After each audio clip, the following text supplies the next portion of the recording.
Hello,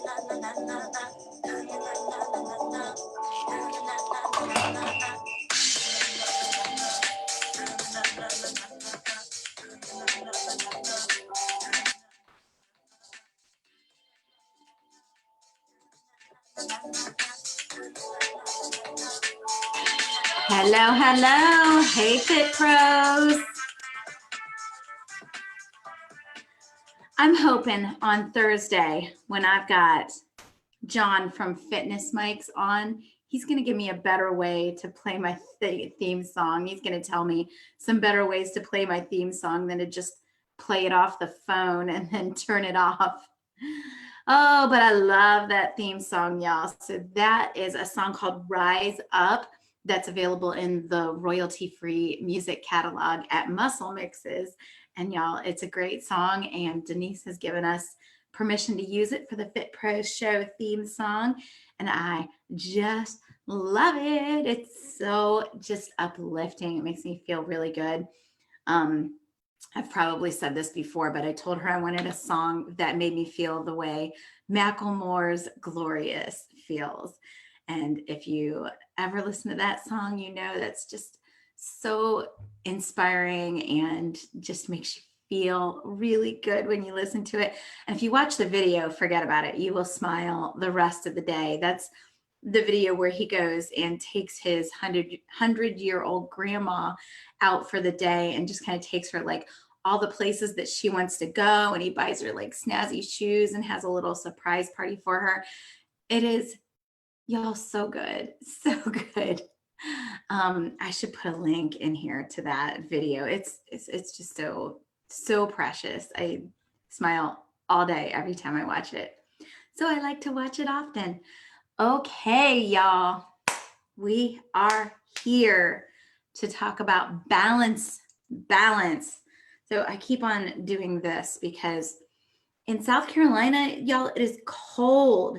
It's like 64 degrees here, if you can believe that. 64 degrees. I don't know what's going on. It is surely the apocalypse because this is crazy pants. Normally, June 15th, coming up on the longest day of the year, we wouldn't even be able to go outside right now. It's usually 101. The air conditioner can't keep up. You know, you can't get cooled off anywhere. You have to just soak in the lake all day. And it's cold. It's too cold to get in the water right now. I mean, maybe you guys get in the water at 65 degrees, but I do not. So that's what's going on here. Y'all, before we do anything else, throw up some hearts and likes. Tell me that you're here. Say hello. Let me know where you are watching from, and tell me what's the temperature today, you guys. How warm or cold is it where you are? Tell me where you're at and tell me what the temperature is. I want to hear because I need some inspiration right now. Throw me some fires. Throw me some fires up there. Warm me up. You guys, when you come in, I love for you to check in and just tell me where you are, who you are, hello, how you doing.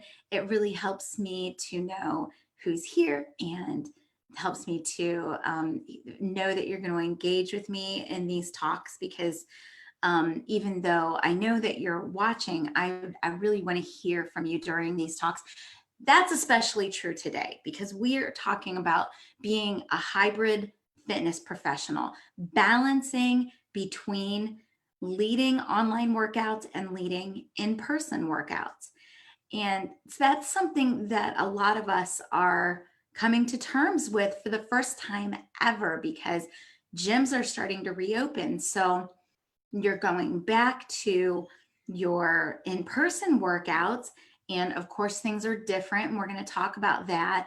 Things are real different with the in-person workouts. And then you might be continuing with your virtual workouts as well. And I hope that you are, because I personally believe that 2020 is the year of the individual online fitness instructor and personal trainer getting out there and making some money for themselves, maybe for the first time. So y'all, let's talk about it. So John is writing in from Ohio. He's in Cincinnati and he's in his living room. So John, have I ever told you I'm a Cleveland girl originally? And I think that's why I'm so cold when it gets cold, because I think when you move to the South from the North, that it makes you even colder when it gets cold, like your blood thins out more. So I think I'm colder than my South Carolina friends right now. Some people are like, oh yeah, I'm glad because it's going to be hot soon enough and we're going to be so hot. And I'm like, I want it to be hot. I don't like this. This is not for me. Who else? Who else is here? I've got Eileen in Connecticut, and she's sitting on her front porch, and it's beautiful. I love that. That's amazing. Send us a picture of your front porch. We want to see it. Okay, so we are talking about online versus balancing online with in person. We did a survey in the group a little while back. Let me see if I can find that survey. And I just said, who is teaching just online, who's teaching just in person, and who's kind of doing both. Let me see if I can find it. The results were kind of interesting. And basically what they said is that most people are doing a hybrid, that if you are teaching in person, that you're probably also teaching online. So let me see if I can find that survey.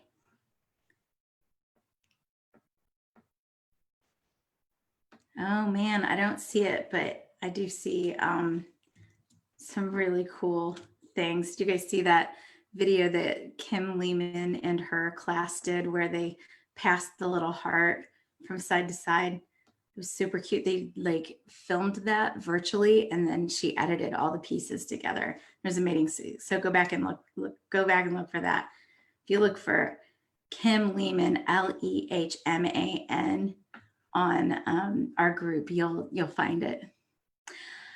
Okay, so I don't see that survey, but that's okay. What the results were is that the majority of people are teaching in person and virtually. So they haven't given up their virtual classes, but they have gone back to the gym and they are teaching in person.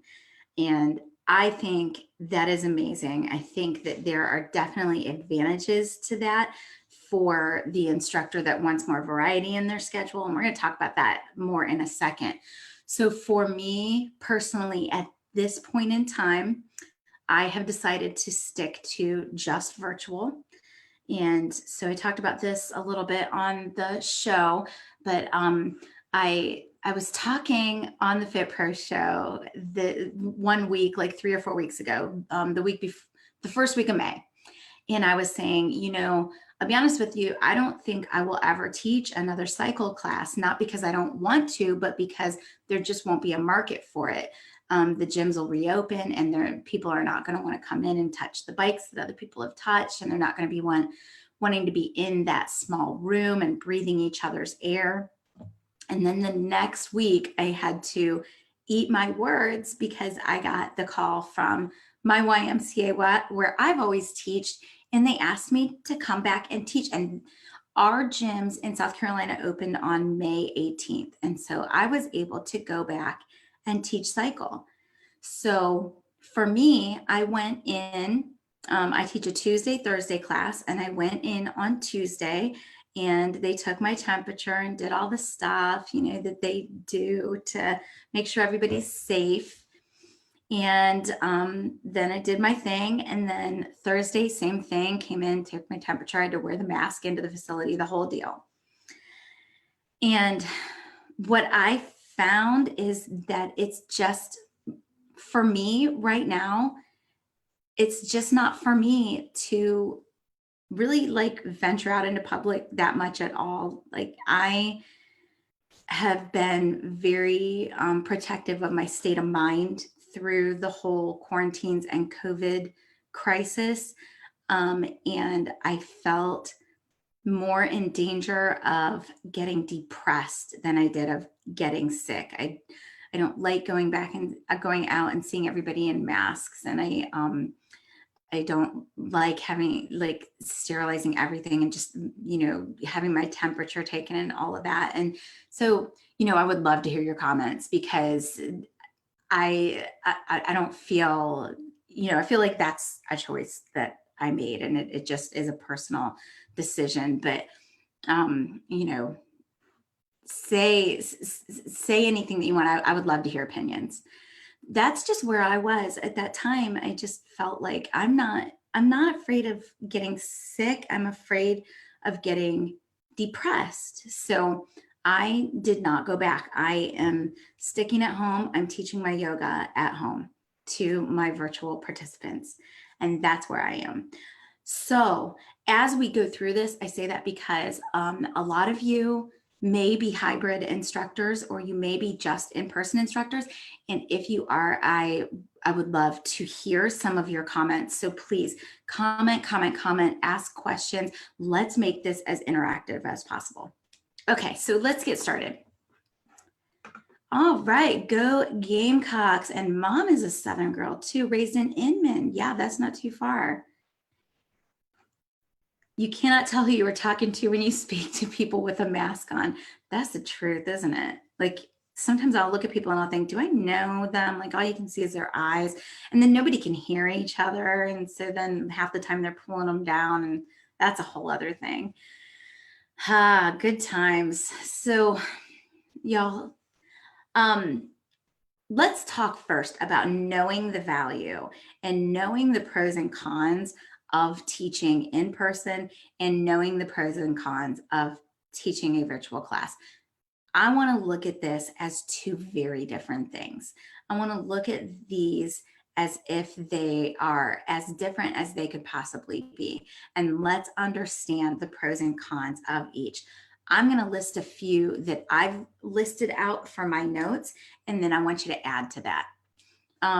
In-person classes, when we teach in person, when we lead in person, when we're doing personal training, we have the advantage of real-time feedback. We're able to watch the faces of our participants. I don't think you are as able to do that online. Either you're teaching in a way where you're not seeing your participant at all, be that a recorded video or Facebook Live, or just Zoom and you're not looking at your participants. But even if you do have a format where you are able to look at your participants, they're small, you're not seeing facial expressions, you're just not seeing as real and as up close and personal of a view of their reactions. And so there are definitely nuances that can be missed in the online format, even if you can see your participant. So in person, there's a real advantage in terms of getting real-time feedback from your participants. Another one is equipment. So in a facility, when you're in person, what equipment is available, what they are able to get quickly. We know how much of each thing we've got. And so it is a little bit easier to plan a workout that involves equipment because we know what we're dealing with, right? Now that's a little bit less true right now because shared equipment is not going to be as much of a thing right now. And then also, we're going to have to sanitize it, and it's going to be a little bit more complicated to use because of that. The same is true with hands-on corrections. So that would be specific to personal trainers and yoga instructors and different formats where hands-on corrections would be okay. I don't know that you would necessarily walk up to somebody in cycle class or in boot camp class or kickbox class and do a hands-on correction. But in yoga, it would be perfectly acceptable to walk up to somebody who has said that it's okay to touch them and lift their hips or, guide their shoulders a certain way. And certainly in personal training, that's going to be the case too. In an online format, that's not going to be a possibility, of course. So an advantage to in-person leadership of fitness and workouts, the proximity and the ability to do hands-on corrections when needed is an advantage.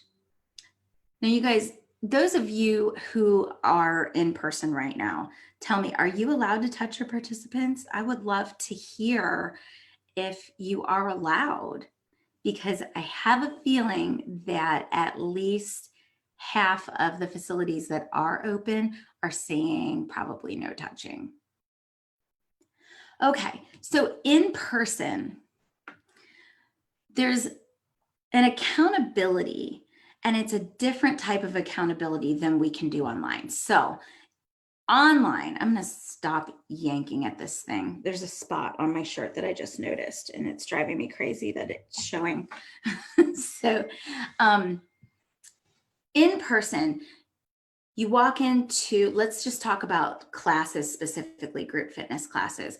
You walk into class and the instructor sees you, you see the instructor, you may or may not, exchange pleasantries, say hello, but there is that visual accountability where you've just seen each other and you know that they're there. So then if I have a participant that doesn't show up for 3 months, I might be able to check on them or do something about that.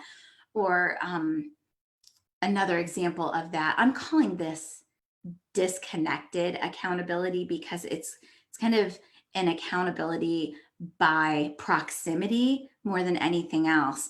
And another way that we have that accountability by proximity in in-person sessions or classes is that you know who somebody's friends are, you know who they hang out with when they're at the facility. And so you're able to maybe ask if you don't see them, or let them know that you're wanting to check on them. So that is a type of accountability that's different than what we've got available to us in in-person classes. Another thing about teaching in person is that you can vary your schedule. So we talk in the challenge and in the academy about the fact that when you teach online, you really want to become known for probably 1 or 2 specific formats, or you want to be doing some really specific things with your participants. And that's different than what a lot of instructors and personal trainers and small group trainers will do in the gym. So a lot of times, especially with fitness instructors, we will choose our teaching schedule based on the workouts that we want to get during the week. So we might know that we want to do cardio 3 times and strength 3 times and some bar and we've got all those formats under our belt and we're able to teach them. So we ask to be put on the schedule for those things, and then we balance out our workout schedule based on what we're teaching. With online workouts, I don't recommend doing that just for the audience building factor and the kind of branding factor. So we'll talk about that in a few minutes, but I do think that is another advantage of teaching in person is the varied schedule. You can vary your schedule more than if you're teaching in person. Okay, any questions so far? Any comments? I'm looking over here because I've got the Facebook feed up here, and I've got my Zoom on over here. All right, so to me, a con of teaching in person, of leading in person, is and this is going to seem a little weird. I think it's a little turned around from what we would have expected pre-COVID. But I think you have less of a relationship with your participants that you have in person than you do when you are teaching them online. So when you are leading or teaching in the gym, you kind of have this like professional relationship. You feel like you're allowed to say things, some things, you're not allowed to say other things. There's a certain professional distance that needs to be maintained. And then on top of that, that client or participant really belongs to the facility and not to you. And so because of that, you're bound by certain procedures and certain rules. And there's just a third person in your relationship with your participant or your client. There's a third person, and that third person would be the facility that kind of owns that client or participant.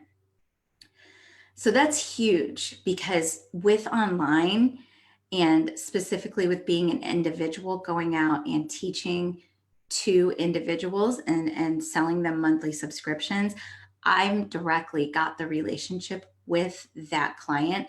And I've got more freedom to get to know them, to ingest information about them. There's a lot of difference in the relationship, because they are my client versus they are the facility's client, and I work for the facility. I'm like a representative of the facility. And then in the same vein, when you are a representative of a facility, then you have less ability to kind of add on little value adds that you might like to do for your participants. So we talk a lot in the challenge about the offer, the full kind of full encompassing offer that is your monthly subscription.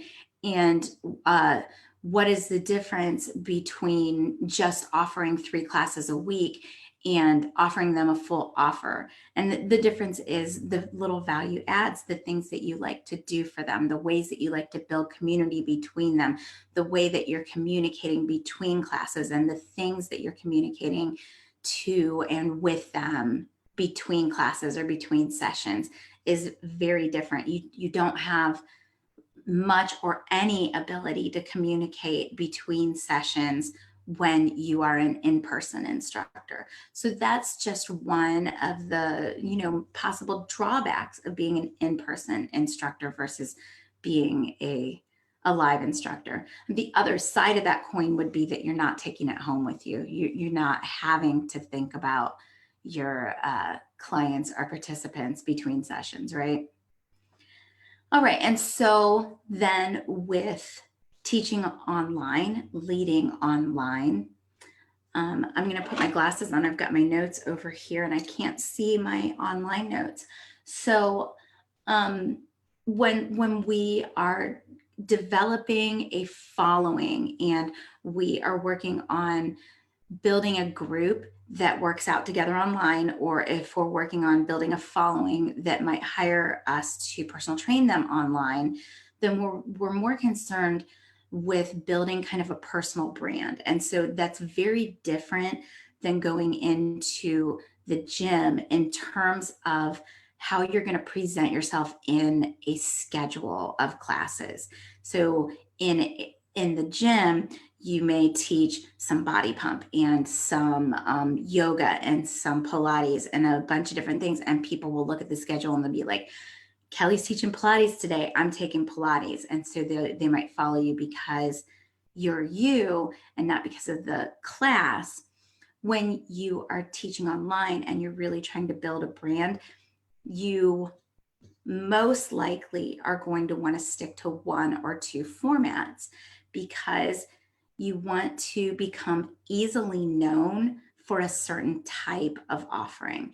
And so I recommend, when I teach on building an online offering, an online monthly subscription offering, I teach against trying to emulate a gym schedule. So I don't necessarily want to see you teaching 3 or 4 or 5 formats, unless that is kind of the thing that you're known for. There are some instructors that are just known for being like the jumpy ball of energy that teaches like every type of high impact class, or teaches dance fitness and kickbox and all the like big high impact stuff, or teaches a full offering of whatever it is.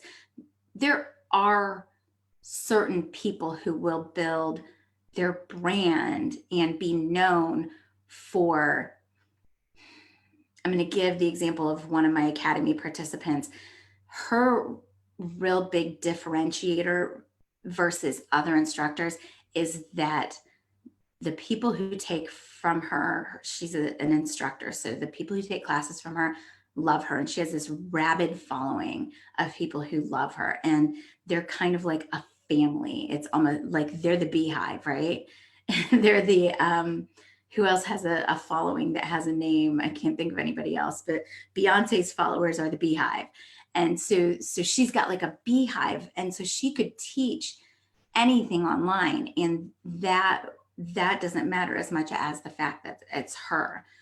For me, I teach yoga, and that's kind of my thing online is I just teach yoga. Okay, so I'm going to move on from that. So online, you're probably a little bit more limited in the number of formats that you want to teach if you're trying to build your following and build your brand. Online, you do have, so that's a little bit of a con for some people, and some people really like that, so it could be a pro. You do have a more direct relationship with your participant or your client, right? Because they're paying you, they're not paying the facility, there's no facility involved. And so there's the ability to get different information, get more information, get a closer relationship going, and possibly, that's what I'll say about that. It's a direct relationship. You do have the ability to determine your own add-ons. All right, so I'm gonna, David says, does anyone have a participant registration liability release form that you recommend? So David, what I would say about that is that Ensure Fitness is working on getting us some forms, and I have committed to my challenge group that I will do that for myself and for them this week, because that's not something I've put in place yet either, but it is important. And we have been looking for a template for a while that would be kind of like the template that we could put out there that would be the liability form, and the health assessment would be great to have. And I have asked Ensure Fitness for that. And they are working with some attorneys and getting something together for us. So soon we hope. You can create one on Jotform, and there's DocuSign, and there are others. But I know for me personally, I would love to have one that like starts me off, and then I can just add my little business name and maybe a little bit of other information. And I don't know that any of us have really like settled that yet, like what is going to be the best template. Okay, so the ability to determine your value adds, the ability to come in and say, these are the things that I want to offer above and beyond my workouts. We're going to do a book club. We're going to do coffee after the class. So we're going to have like FaceTime coffee. I'm going to offer them, I don't know, t-shirt sales, whatever your value adds are, you have more freedom to be able to do that because they are your direct client and there is not that third party of the facility in there. With that also comes the loss of stability, but I think all of us have experienced a loss of stability this spring, regardless of whether or not we teach for a facility, because that didn't really protect us that much from a total income stoppage or a partial income stoppage when it came to COVID. And that's not the gym's fault, because they had an income stoppage as well. A lot of members did put their memberships on hold or cancel or whatever they had to do. So, crisis all around. But when you do have these clients that are directly beholden to you, that is now your responsibility, and you don't have that third party involved in your relationship. But you do get to keep all the money, right? There is not a, I know I would venture to say, I've never done a survey on this, but I would venture to say that most of the instructors and personal trainers that are on Fit Pros Connect are not getting any kind of revenue split. So when I send an instructor to a community center, or when I teach for a community center, I do a revenue split with them. I get a percentage, the community center gets a percentage. When you teach for a facility, you're usually just given a rate, whether that's per class or per hour, you're just usually given a rate. So one of the beautiful things about teaching online and having these participants that are directly yours would be that you get to keep all the money minus your business expenses. And you get to control your schedule, so you can choose more, how many different formats you want to teach and when you want to teach them.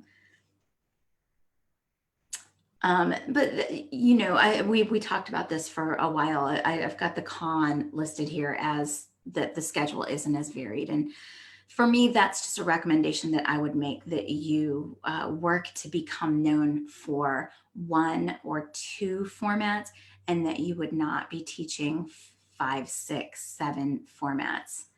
And that is an individual decision and very varied based on the instructor and the brand that you're building.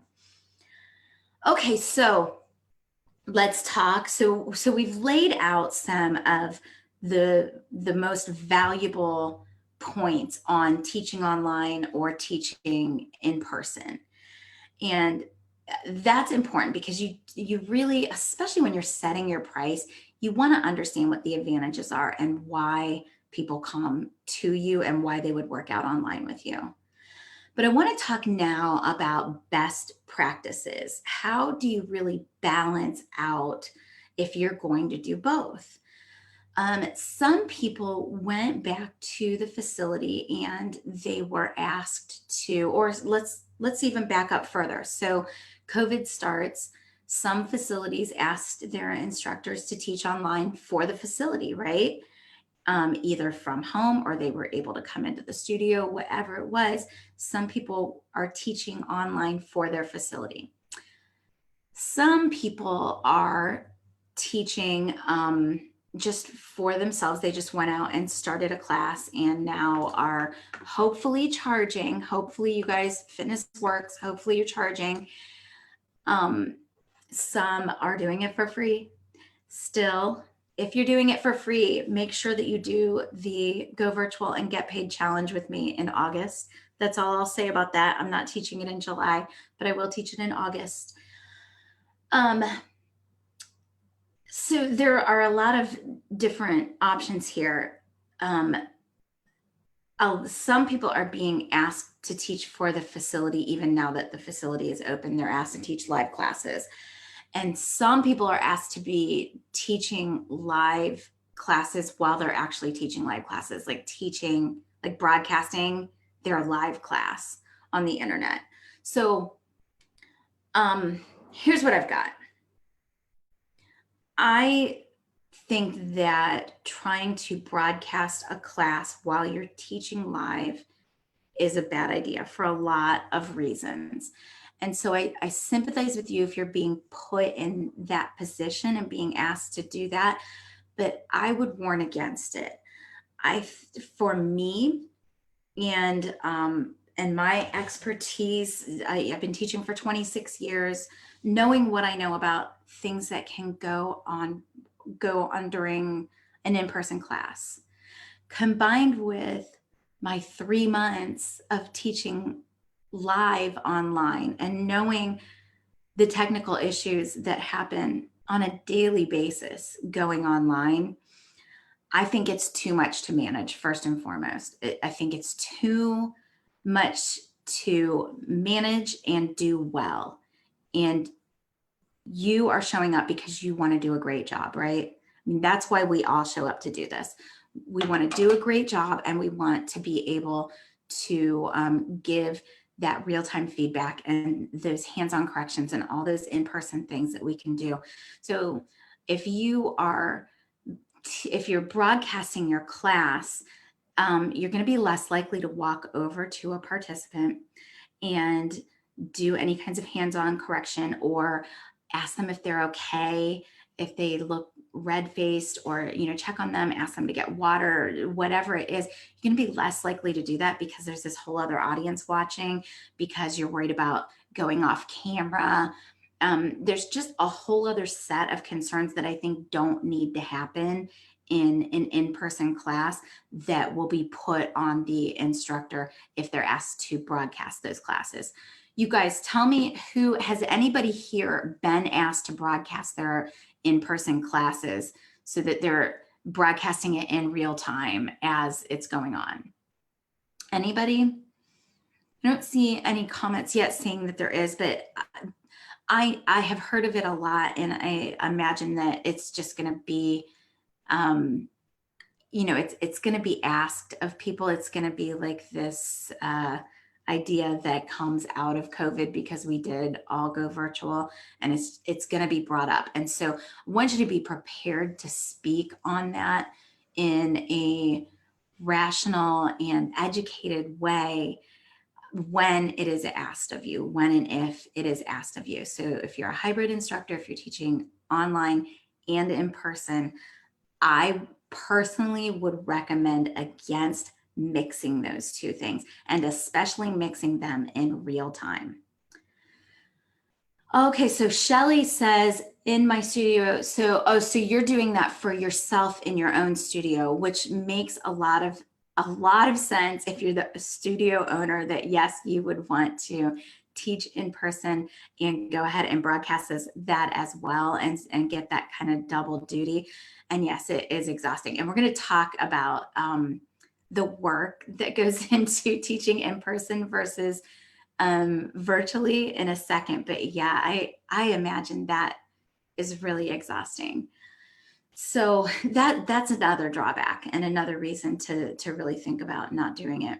And Shelly, I wonder what your options are there. I wonder if you would want to maybe just have some participants in the background, maybe give them free classes, but almost treat them like more like models, and then like record your classes. Or I don't know. I'd love to hear what you're thinking your options are there.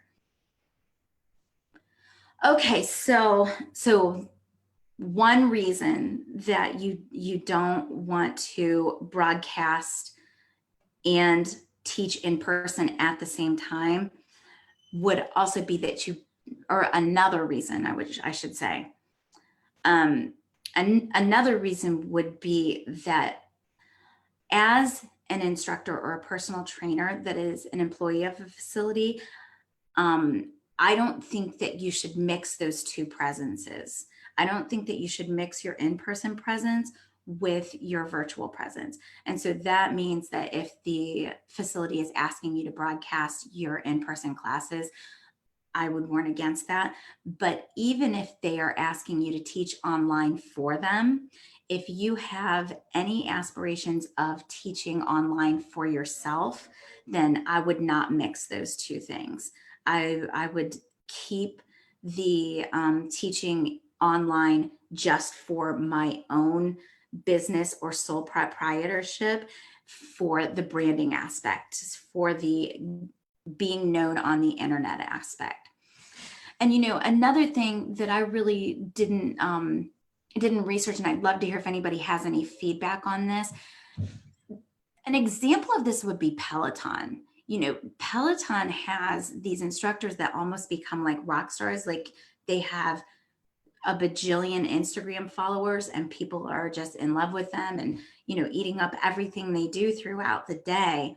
And so how does Peloton balance that? Like, when somebody leaves and wants to then start doing their own online workout, I imagine they have a non-compete and aren't allowed to do any online stuff for a certain amount of time. But that's what I'm talking about, is the fact that there can become a real conflict of interest between teaching online for a facility and then trying to also teach online for yourself. There's going to be, pricing issues and competition issues and all of those kinds of things. So I would suggest, if you have any aspirations of teaching for yourself as your own online business, then do not also teach for your facility online. They don't leave because they're paid a gajillion dollars a class. That's what Eileen said. She said that the Peloton instructors never leave. And especially if they've got a really effective non-compete clause in in place, right? And they can't go out on their own, then they're definitely not going to go anywhere. And then Eileen also said, that's what Jeff Howard does. He has 3 people in the background and then everybody else is live streaming. Yeah, and Jeff Howard is a good example. He's a real professional and he's a presenter with SCW, as I will be for Livestream Mania, July 24th? Is it June 24th? I think it's July 24th. Okay, so I'm going to be on Livestream Mania. I think it's July 24th. I'll put a post in the group, and then I will also be in Dallas at the end of August, assuming that happens for SCW. So yay! All right. So don't mix online for the gym with online for yourself, and I would reserve that for just yourself. And then I've got one more note over here. So yes, and so one more thought that I had as I was thinking through this presentation is that if that you could separate formats. So if you're teaching yoga online, then you may want to consider only teaching cycle or strength or other things in person and not teaching any in-person yoga. And that could really separate those things a little bit further. So I just really want to see you, and I want to invite you to just separate what you're doing online from what you're doing in person as much as possible. So specifically, by not teaching anything online for a facility, if you are also wanting to teach online for yourself, and then also by possibly separating those formats. So maybe only teaching certain formats online and then only teaching other formats in person. And I think that could be really helpful in terms of not mixing up that clientele and not mixing up the interests and the competition. And thank you for the congratulations on SCW. I am really excited about it. It's going to be really good. Okay, so you guys ask your questions. That's the information that I have put together for you. And that's kind of the first time I've talked on this. So that's real cursory information. I think there are some fill in the blanks that we could do there, talking about non-competes and what's it look like for Peloton and other places that do online, and you know, what do they do when a fitness instructor goes off grid or whatever when they leave the company. So any questions so far? You guys, you think that was helpful? I feel like we had some good thoughts there, and you guys really gave some good thoughts as I was going through that. Okay. All right. So that is what I have for you guys today. I think the big takeaways are: know the pros and cons for you for teaching in person and the pros and cons for you for teaching online, and then make those decisions about how you want your online presence to go. Are you doing that for yourself, or are you okay with just doing online for someone else? And if you have any aspirations of going out on your own, then don't do any online stuff for anybody. I would say only do it for yourself. And I think that is going to keep everything really clean, and there won't be any conflicts or competition between you and any facility that you would work at. I did want to mention one other thing. So Shelly had said that that she is teaching in person and she's broadcasting it at the same time, and that it's exhausting. And I was thinking a lot about that earlier today, that teaching online is really exhausting because you tend to make your movements bigger, your personality bigger. It takes more energy, and you are working to like squeeze your muscles more. It just physically takes more energy, emotionally takes more energy, mentally takes more energy. You don't want to use notes as much when you're online. And so you want to account for that when you do start to think about your schedule and you start to think about what you're going to teach in person and what you're going to teach online. You want to think about how much energy you're going to expend and whether or not that is enough or too much for you. And so you want to account for the fact that the online classes are actually, I think, and a lot of people have agreed with me in the past, harder to teach and just take more energy. So, all right, y'all. That is really all I've got for you. Any questions? You guys, you are the best. Thank you so much for showing up for me just week after week. And Eileen says she has cheat sheets taped all over the place. I do too. You can look at my yoga class today. I had a little whiteboard off to the side. So y'all, I just appreciate you guys so much. You know how much I love you and I love this group. And I just thank you for paying attention. And you guys are the reason that I get to present for SCW. It's because you guys show up for me and listen to what I have to say. So that made them take notes. So I just appreciate you.